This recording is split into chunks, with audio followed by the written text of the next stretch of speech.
I would love to welcome you, and there is your bio in our on our website. But Marva, maybe tell the folks a little bit about yourself. Who is this awesome person named Marva Wisdom?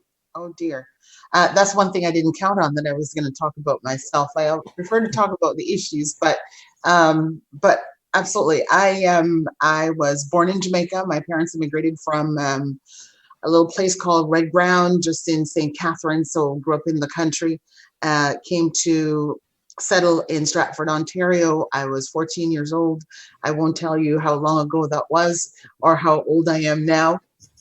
Not necessary. I'm a tiny bit older. And so I grew up in rural southwestern Ontario. Went to high school, Baden. That's just outside of New Hamburg. And then that's when we lived in Tavistock, then moved to the big metropolis of Stratford and went to Northwestern Secondary School. And then after high school, moved to continue my education and moved to Toronto, and ended up settling in Guelph, halfway between my husband's parents, who lived in Toronto, and his family, and my family, who live in Stratford. And so that's how Guelph became home. So I've lived in Guelph now for the last 35 years. And wow. So I've been around for a while. I don't know if that makes me a Guelphite, but I'm going to call myself a Guelphite. I think 35 years is a good enough time to be a part of the community. I love doing community work, community building. I got involved in volunteering when my stepdaughter was going to Paisley Road School, and helped with 7 other parents and myself got together and ended up getting the school rebuilt to what it is now. And that's when my community activism started, when I realized that I could speak up and we could work constructively in collaboration and get something that was not on the school board's radar to get it done. And from there, I just started continuing my my volunteer work. I currently direct a festival called Arts Everywhere Festival. I'm very excited about that. We work to tell stories from different parts of the world, primarily Indigenous communities, and any Indigenous community, whether it's in Africa, South America, Latin America, or in Croatia, or in Italy, and bring their story forward through the arts. And it has a social justice and an environmental bent. And we then have a festival in January that culminates in what Arts Everywhere has done across the world. And Musigetti's foundation is the foundation that supports that work. Aside from that, I am a Rotarian. I've been a Rotarian for almost 14 years, and I'm a proud Rotarian. I've been involved with the boards of the Y, of Charity United Way campaigns, and I've been involved with that, involved with my university, University of Guelph. That's where I got my master's. And I'm a senior fellow at the Munk School of Global Affairs and Public Policy. So I work with students there in helping them around social justice issues and issues of inclusivity. And I have my own consulting business that focuses on leadership, building capacity for us to find space and places where we all belong. And that's it in short. And you saw about the Black Experience Project, and I do research as well as speeches. That's amazing, Marva. Like, wow. That's just so much stuff. And I was told a long time ago that you can't be a Guelphite unless you've been here generationally. That's what I was told. But what, I've been here 17 years. I guess I'm not a Guelphite yet, but I'm still working towards it. I hope I'll be accepted in the community at some point. But what a dynamo of energy and enthusiasm you bring to every space you occupy. It's always a gift when I get to be in your presence. We've worked on things and been around tables. Most recently, probably the Guelph Community Plan project there. Yeah, that was kind of fun. And looking forward to seeing what else the city of Guelph might do with that. COVID obviously has caused some challenges related to that, but looking forward to see what they'll do about that. And you're not a complete stranger to St. Andrews for a couple of reasons. One, your Rotary connections. We've had a lot of folks in St. Andrews involved in Rotary, very devout Rotarians over the years. Whether it's about doing Sparkles in the Park or Rib Fest or things like that, we've got a lot of folks in here who have been very committed community volunteers at St. Andrews. And then the other side, I would say as well, I think a few years back, maybe quite a few years back, we used to do a breakfast program, and I think you were our guest a while back for that. So, and you again were telling us about amazing things that you were up to in the community for that. So that was great. You mentioned the Black Experience Project. Maybe for folks who've never heard of it or don't know what it is, we did put a link on our website. But maybe you'd like to say a few words just about that project. And certainly. Just ever so briefly, the Black Experience Project is a study that took about 7 years looking at the lived experiences of the Black community. Environics Institute initiated the study. I met the head of Environics Institute prior to them thinking about a study. They actually have also done an urban Aboriginal people study, and approached me, wondered whether I would be interested in having just a conversation about the possibility of doing a study about the Black community, and what are some of the things that they need to be thinking about, even if they could go forward. So my job initially, I said yes to exploring whether it's something that would be supported, because one of the things an early participant in the study said to me is that no research about us without us, because all the other studies previously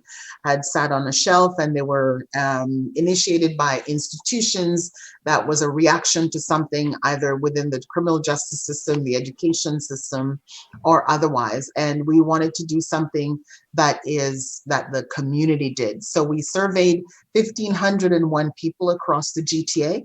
Our partners included the Y and as well as United Way of Greater Toronto Area, a Jamaican Canadian Association, and a lot of organizations, about 30 organizations that support the Black community and or was led by the Black community. And so we know that was really important. We also had about 50 trailblazers, so leaders within the Black community, walk alongside us and helped us to really develop what the framing might be and what are some of the pitfalls and how to really respectfully do that study. So the first phase was myself doing about 25 engagements from York, at York region, all the way through to Peel region, and even as far as Halton region.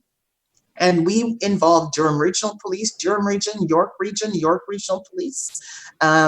Peel Region was involved, Peel Regional Police was not involved. Certainly the City of Toronto and City of Toronto Police as some of the sponsors of this, because we recognize the importance of anyone who is seen as being problematic around issues of racism and targeting, that everybody needed to be around the table to have those conversations.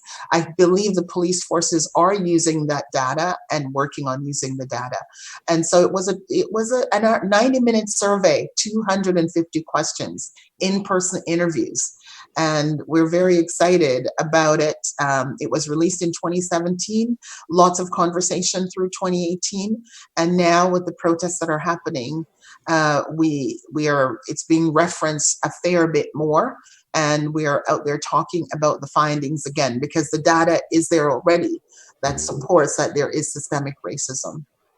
That's amazing. Yeah. And I love the word you used, the word yes.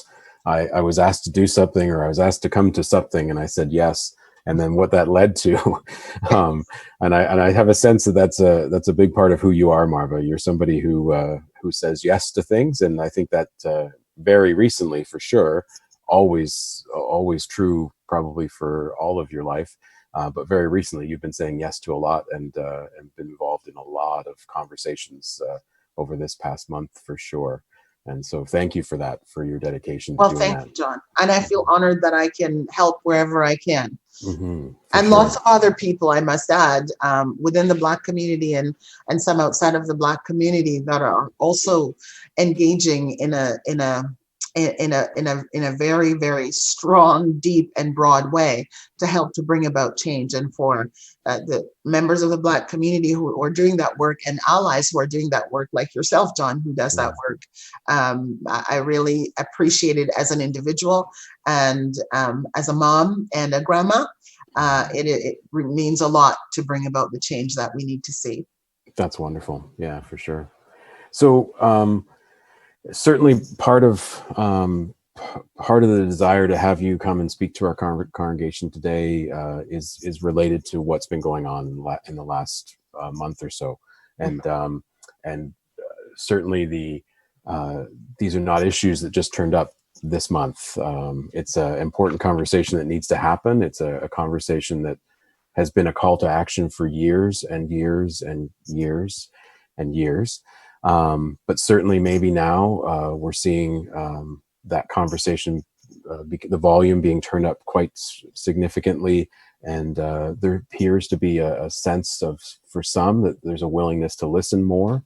Always a challenge in these kind of situations.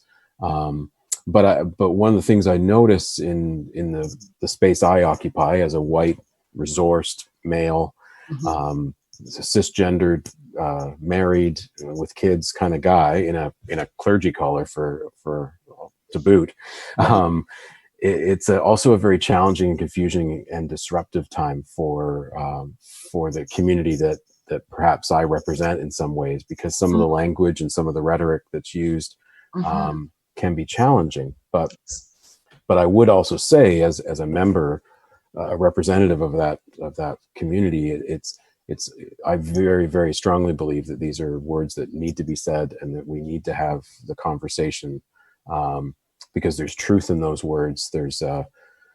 Those words have been dismissed, maybe perhaps over the years, or tried to keep them suppressed, not speak about them. And I think what we're finding now is that people really definitely need to hear those words. So, Yes. So I think what's interesting for myself, just my own personal journey, in the context of a Sunday morning experience, I had the privilege to go to West Africa, to Ghana, as a part of being a minister here at St. Andrews in my early days.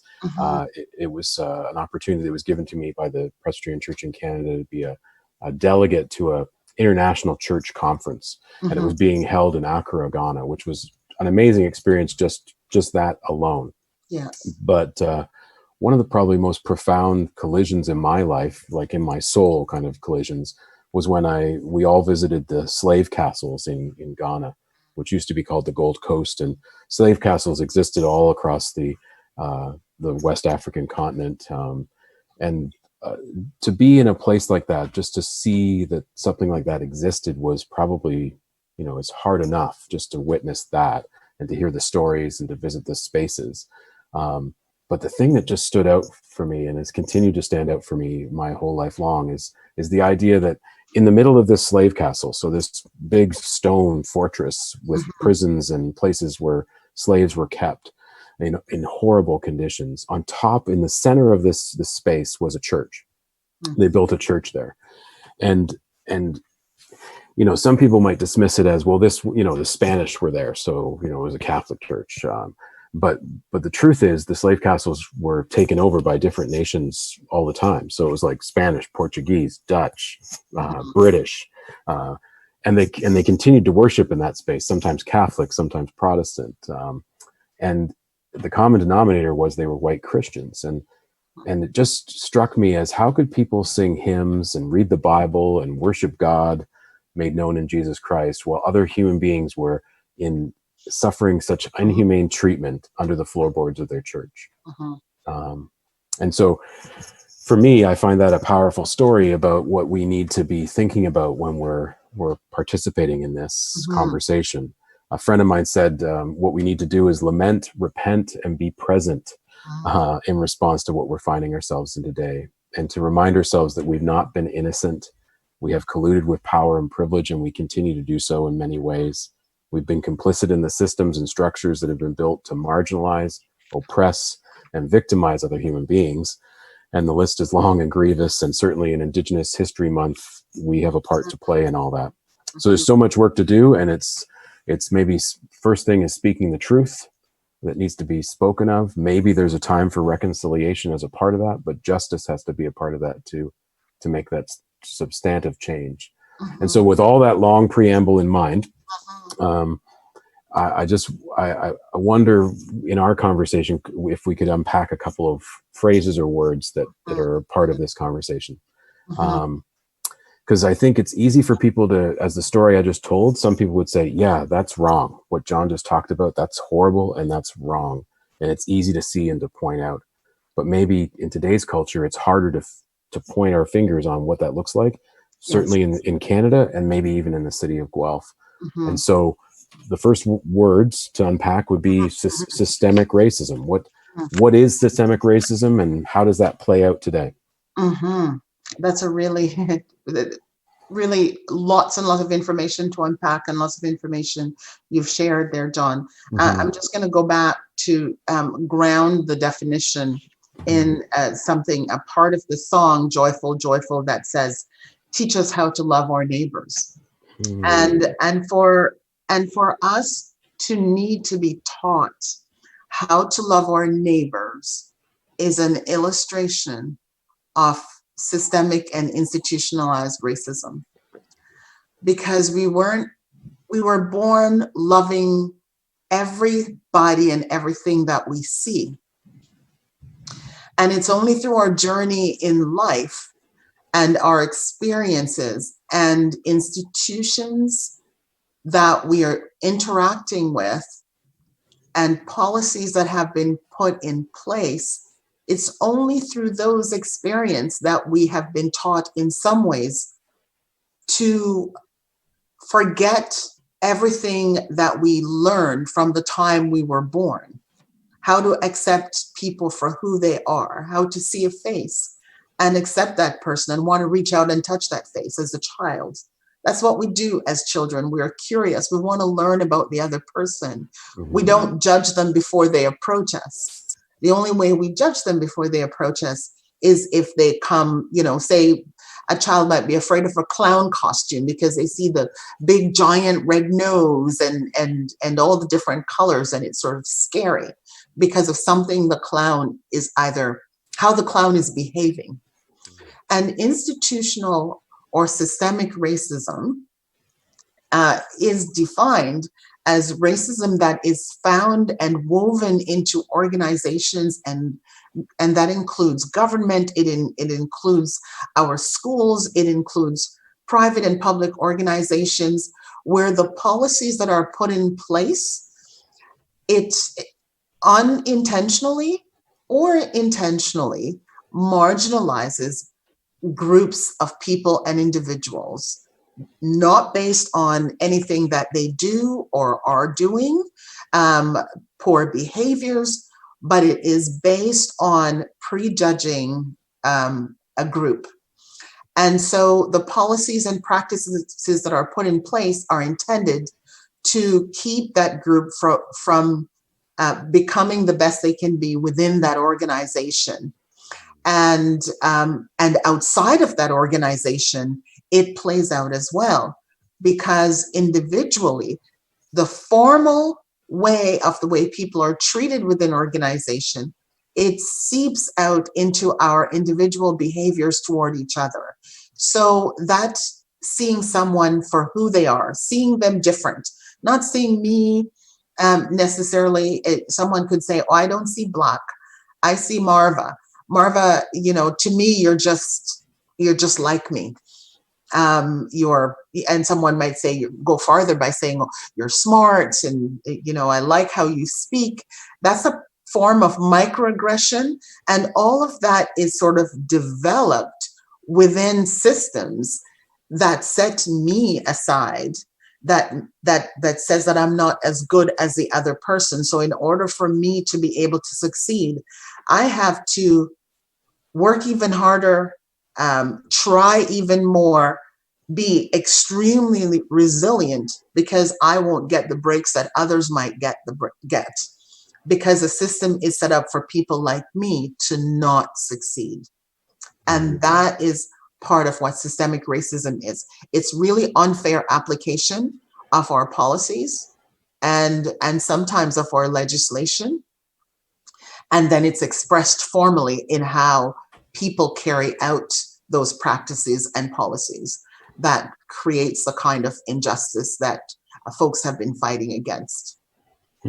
Yeah, powerful stuff. Yeah, that's amazing. It's a couple of things that I think about as I hear you say that is one of the things we think about is it's probably unfortunate. We should probably lean more deeply into our own Canadian context and our own Canadian history of peace, order, and good government. That's our sort of foundational statement, which meant that for us, as we settled, as we came and colonized and settled this space, we sent the police or the military to settle peace, order, and good government. That was sort of our mindset. But often our reference points are the United States. So we'll say things like, their foundational document, the Declaration of Independence, all are created equal.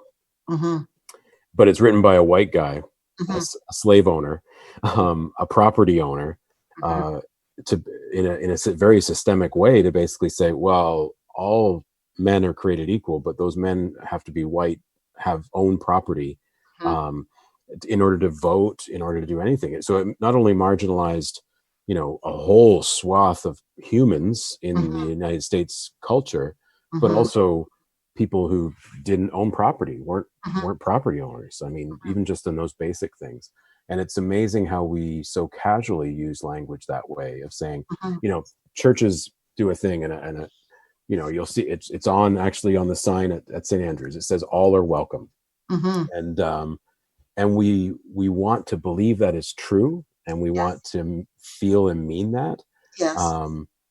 But it's really difficult for churches sometimes to hear that someone didn't experience the welcome that the church believed it was a part of its culture, a part of its values. Because sometimes people don't feel welcome, and when they hear that, they're surprised. Absolutely. And I might go back to even my own experience, my own church experience. And that is, sometimes even when we are in the church environment, and I grew up in church, I look at my small town growing up, as much as I might be welcomed into church, the welcoming for me and my siblings, believe it or not, and we've never talked about it. We just started talking about it recently. We are accepted and say, because God loves you, then I need to love you too. So we were not really necessarily accepted as equal human beings as everyone else. We're saying, this is the sort of the right thing to do because God loves you, as opposed to you're a human being and equity of opportunity. It's the same as with me. And so we felt that discomfort immediately. It's there. And even just the way we've talked about, and I talk about this with my Rotarian friends as well, the way we talk about Black people, the way we talk about the continent of Africa, we talk about it as people that are, they're an emptiness to be filled as opposed to a fullness to be discovered. And we're here to save you, and we're here to make it okay for you to exist, because God says that we should love everybody, even though you're not lovable. And so we're guilty of that. You're not lovable because you're not the same color skin as we are, but we're extending that to you. And so I think that our churches have to relook at the systems that were really built in some ways to elevate others and keep others down. And we have to decide how we are contributing to maintaining that system.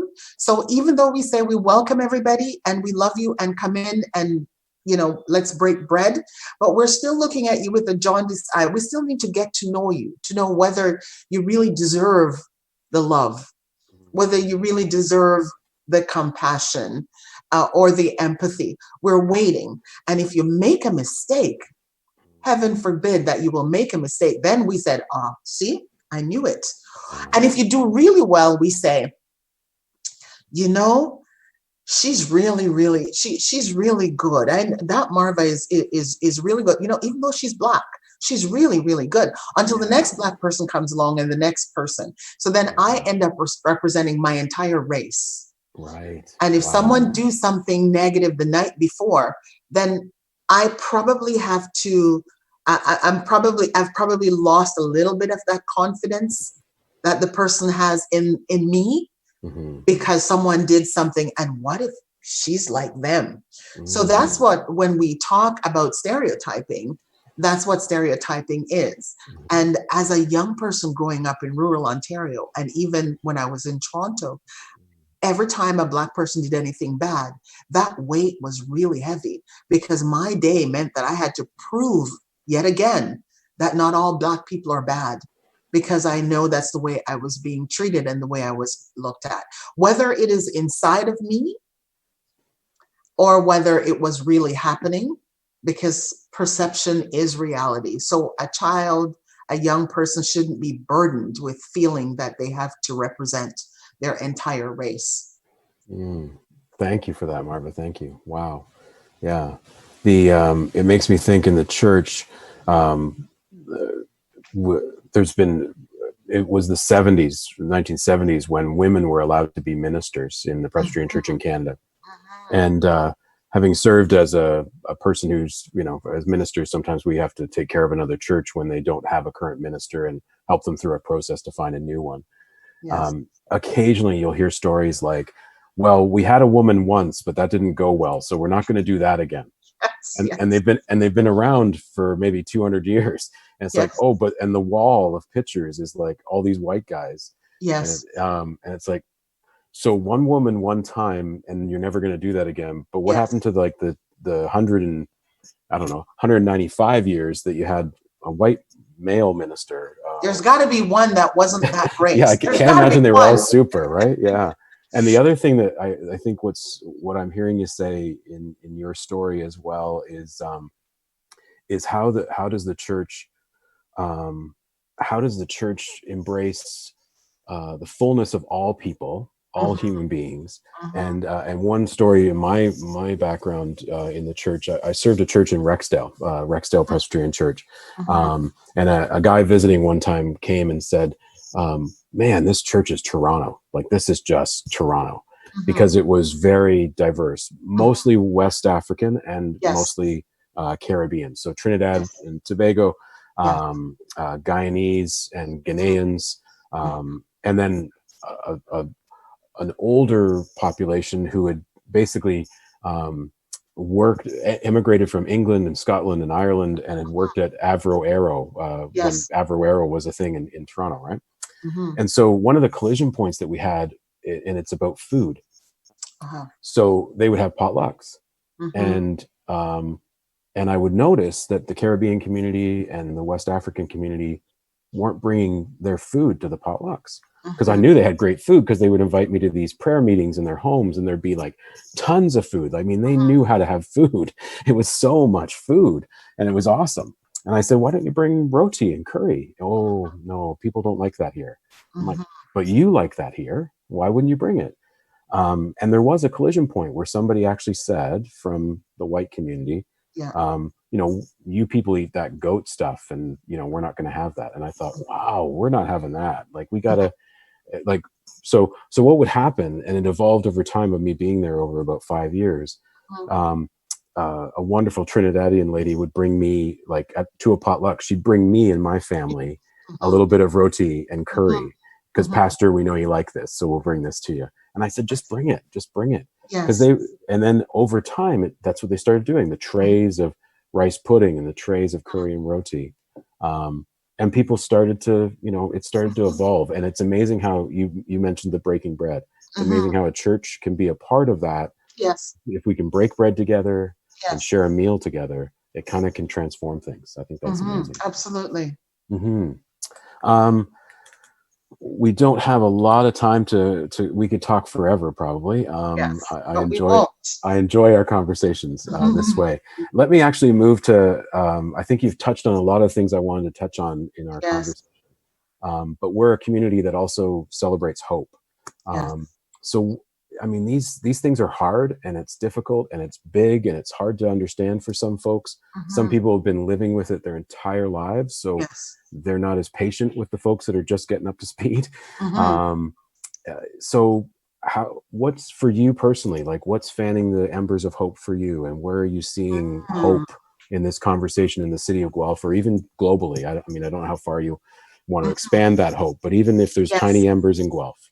Yes. That's a great, I'm going to start with a quote from Martin Luther King on one of the informational pieces that I am using to provide support for folks. And the quote says, "We are confronted with the fierce urgency of now. In this unfolding conundrum of life and history, there is such a thing as being too late. This is no time for apathy or complacency. This is a time for vigorous and positive action." And that was Martin Luther King Jr. And that was how many years ago? Yeah, yeah. How many years ago? I feel that sometimes we take 2 steps forward and 2 steps back. This time it feels really different, although I'm sure back in the days when Blacks, whites, and Jews and everybody else were walking together for change during the civil rights movement in the States, and some of it spilling over here, that they thought that the change that was happening was going to be lasting and it was going to continue year after year getting stronger. And so on the one hand, I am extremely hopeful because of how worldwide this is. And I have shared with others that I believe COVID-19 has a lot to do with the world acting almost in unison to injustice. And COVID-19 has allowed us to recognize how vulnerable we all can be. Help us recognize what it's like to have no control of where you go, how long you go for, and also feeling under threat at all times, even from people that you think you trust. We go out to the store and we're wondering, that person may not be wearing a mask, or what if this person is a carrier of COVID-19 and I need to keep my distance? Well, the Black community for the longest time have been seen as, especially if you're a Black male, as the person out there. Could that person be a threat? And the person hasn't done anything, but you're feeling that way. So I call COVID-19 the great equalizer in some ways. So it has provided an opportunity for us, even the have and the have-nots. If you're in your home and you can't get out to buy groceries, it doesn't matter how much money you have. You just can't, you don't have the food that you need for sustenance. In the same way, people who are poor haven't had a chance to have the food for their sustenance, or have to be watching and worrying about that. So that's part of the reason why it gives me great hope. It gives me great hope because I do believe that we have a community that has been open for a long time, but is now looking, where do I direct my energies? And how do I help? And what do I need to do? As opposed to, we don't really have that problem here. We're just really nice folks. We are Guelph and we are Guelphy, and so there's no racism here. So people are saying that it happens, and it's not just coming from the Black community, but it's coming from, and we know, Indigenous communities. There is a survey that came out that is called the Canadian Race Relations Survey by Environics and the Canadian Race Relations Foundation, and it says that 53% of Indigenous people and 54% of Black people have said that they experience incidents of discrimination on a daily basis. That's really high. So with all of that information is getting out there, and there is fertile ground. So our leaders, at least I know some of our leaders, they are committed to change. And the proof will be in the pudding as we go forward within the next short while to see what action follows. But people are tangibly asked, what do I need to do? As opposed to, I'm sorry to hear, and I didn't realize that. And that's the difference. And that's where the hope lies. That's awesome. Yeah. Definitely, as your, I don't know if it's your phrase, but certainly the phrase that you're championing is the change starts now. That's my phrase. Is that your phrase? Well done. Yes. I'm copywriting it. you got to copyright it. It's a great phrase. Change starts now. And I think, I think for a lot of people, I think the hope is that there will be tangible action related to it. I mean, acknowledgement is great, and learning is awesome, and stirring up people to discover and learn the history that has been this country and the history that is theirs, and and having conversations that will sometimes be awkward and difficult, and sitting in that discomfort for a time for some, and feeling that some people are actually, that people are able to name another person as maybe an ally or a safe place for conversations to grow deeper in understanding. I think that's amazing. And yeah, I'm hopeful as well that we might see some real change in our country. The hard part of it all is, you just don't know what that looks like. But as I often tell this community here, hope is something that you actually don't know what it'll look like in the end. But holding on to hope is what we're called to do as a people who try to be faithful to Jesus, is the guy we follow. And it's that Good Friday, Easter time. I mean, we get the bonus of Easter because we think, oh, well, it's all going to be great. We're going to have great songs and the music's going to be awesome. But you still have to get through Good Friday. And if you really embed yourself in Good Friday, it's over. It's done. He's dead. There's no hope. And if you can embed yourself in that place and not know what the next piece is going to go, that Saturday is the time I think we're in right now. And holding on and believing that the will of a collective of people can actually make a difference in this world. And we don't need to know all the answers of how it's all going to work, but we're willing to do the hard work of making those changes. That gives me hope for sure. Wow. It's been a pleasure to speak to you today, Marva, and I hope we can have more conversations in the future. And I'm grateful for your time. I'm aware of how much sharing and how much work you're doing yourself and how much that takes from you. And I want you to know that you're in our prayers, and all the community that's surrounding you and supporting you. I'm praying for them to give you a good sense of strength as you continue to do the work you do. Thank you so much, John. And thank you, everyone, for providing this opportunity and this environment so that we can have this conversation. And I'm just going to tell everybody, don't be afraid. I think my mom's favorite song is Be Not Afraid, Whate'er Betide. God will take care of you. And I believe in that. That's a song I grew up with. So thank you all so very much. And thank you again, John, for having me. I really appreciate it. Do I sign off now?